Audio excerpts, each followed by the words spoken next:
Coming up on this week's edition of NCBA's Cattleman to Cattleman. We'll explore the growing trend of beef on dairy, a practice that's gaining popularity. Our panel of experts will discuss the benefits and challenges this trend presents to the beef cattle industry. And now, NCBA's Cattleman to Cattleman. Hello and welcome to NCBA's Cattleman to Cattleman. I'm Kevin Ochsner. Thanks for joining us. Technologies, including genetic testing and sex semen, have enabled dairy producers to think differently about their genetic and management decisions. Thanks to these technologies, the feeder cattle coming from dairies look a lot more like their beef counterparts due to the growing number of dairy producers incorporating beef cattle genetics. These cattle, commonly referred to as beef on dairy crosses, have helped keep feed yards and meat cases full during a time of record low beef cattle numbers. Today, I'm joined by a knowledgeable group of people who can shed some light on this industry trend.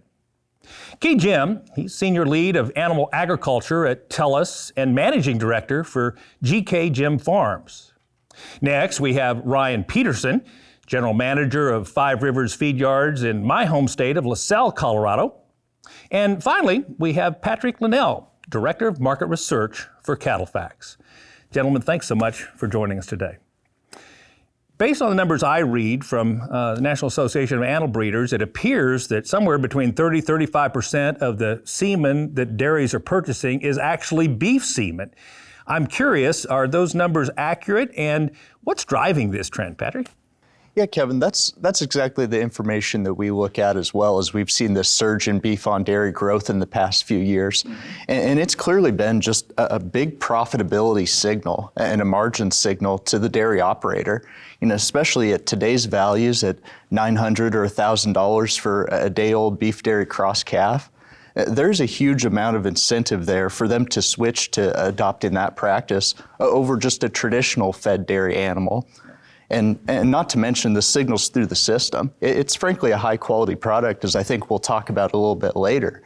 In this period of tighter beef supplies, that's what the market wants. So there's that system all the way through, or that signal rather, all the way through the system. So fundamentally, do you have any sense of how that's impacting dairy producers' profitability in this current market environment? It's a clear boost to profitability. And I think that was especially important a few years ago when milk prices and milk margins were really struggling. That was a very key revenue source. And now today, it boosts, it's certainly another boosting factor. Yeah. We're fortunate to have a couple of cattle feeders, large-scale cattle feeders with us. And I'm curious, Ryan, how has it impacted you as a cattle feeder and the cattle feeding industry at large? Well, Kevin, I think it's been a really good impact. I mean, anytime we can bring a segment of the feeding cattle population into the yard with a very different value proposition for us, and in terms of improvement, I think that's something we can get kind of excited about. The dairy population has always been a contributor to cattle on feed. We're not changing the number of cattle that are coming into feed yards with beef on dairy genetics. We're simply taking them and really doing a 180 on what they bring to the table.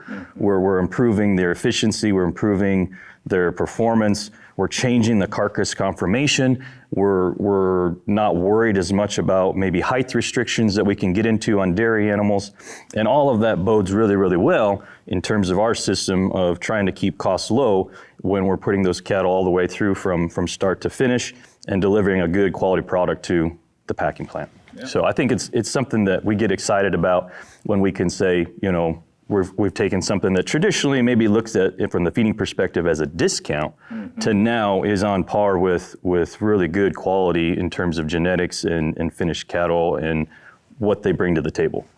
Yeah, Dr. Jim, add to that and also pick up on his last comment about how the value of these cattle have changed, or how you look at them differently as you compare them against native beef cattle, and what that's meant to your feeding operation. I think, as was previously mentioned, the Holsteins have always been a significant part of the fed cattle system. Somewhere between 17 and 22% of all fed cattle, right, have come from the dairy system. Right. So I think a lot of people forget that this is not changing the total number of animals available for the feeder supply. Is changing the breed composition of the feeder cattle, and the utilization of beef cattle genetics is obviously you're crossbreeding now, so you're improving average daily gain, you're improving feed efficiency, you're improving carcass traits, you're improving carcass composition. So you've got all of the increased value of the feeder animal, and in addition to that, you have from a consumer perspective a very youthful animal when slaughtered, been on a high grain diet for a very long period of time, right? So you have a consumer experience that's either equal or superior to the beef cattle genetics. So it's a winner all the way around, and I don't think beef producers should regard it as a threat. I mean, it's going to create the largest demand for superior seed stock across all the breeds, right? And the biggest buyers of superior seed stock is going to be the semen companies as they develop their beef on dairy programs, right? So I look at it as a win overall for the entire industry, including the feedlot industry. So it's something that we should be. It's going to be a permanent part of the landscape going forward. So it's inescapable that it's going to be with us. The question is figuring out how to best make that work for your particular operation. I appreciate you saying that. I've often said that as long as people like cheese on their pizzas, we're going to have about 9 million dairy cows in this country, and we don't need 9 million heifers. And so there's going to be some of those cattle, half those cattle or so, going into the beef market. I'm curious, what has it meant? You said the numbers have stayed the same, but I'm curious, what has it meant in terms of the quantity of beef and or the quality of beef? I mean, we've always thought of dairy animals marbling quite nicely. What impact has it had in terms of the pounds of beef we've put on the market as well as the quality? You want to begin? It's not changing the number of head, but it may be increasing with increased carcass weight, the total amount of beef somewhat. But that's a really hard number to get at because, for example, right now we're feeding all cattle longer. Right. So because of the market signal and the large feeding margin, right? So it's hard to say whether there's an increased amount coming from the different breed type that would theoretically be capable of making them bigger. But I might add, historically we made some of these Holstein steers pretty big as well. I see. Right. So exactly. Right. So I'm not entirely sure of how that will shake out. But in terms of quality, the beef cattle now have better marbling than on average than the straight Holstein. Gotcha. It didn't start out that way, but it became that way with selection. So we're getting more choice and prime out of the beef on dairy than we would have from the straight Holstein cattle. And in addition, that's, as I mentioned before, that's a pretty desirable animal because it's been on high grain diet for a long period of time and slaughtered when youthful.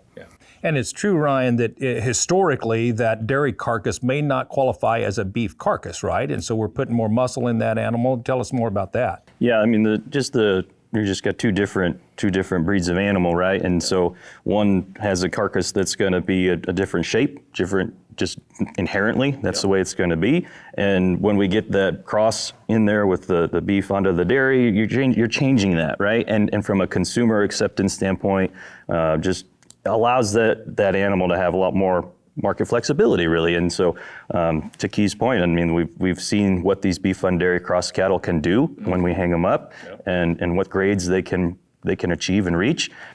And that's pretty exciting when we have a consumer base or consumer population that has not really shown they haven't let up on the demand for high quality, good tasting beef. And so when we can have more animals reaching the choice and prime category, that's just a really good thing for our industry. If I could extend on a couple of those comments, as we look at it, I completely agree with the point that it's important to remember about 20% of beef production has always come from the dairy segment.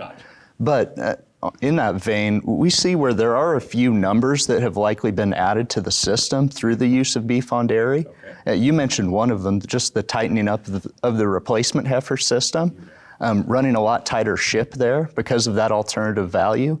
And then the continued decline of veal slaughter. Again, those animals turning into a beef dairy cross that continues all the way through the system and produces a high quality product for the consumer. And then to Kee's point about adding carcass weight. But I think the important thing that we look at is that the market has no problem clearing high quality beef. We've rolled up the quality, and at the same time, we've achieved record prices across all classes of cattle and beef.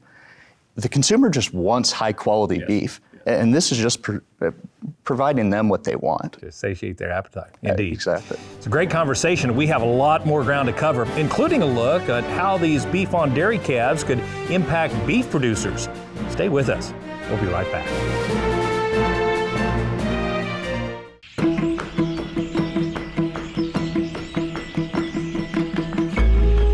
Grazing and pasture management is really the critical first step in our cow-calf operation. Without good quality pastures, good quality forage, it'd be really tough to make it with a cow-calf operation.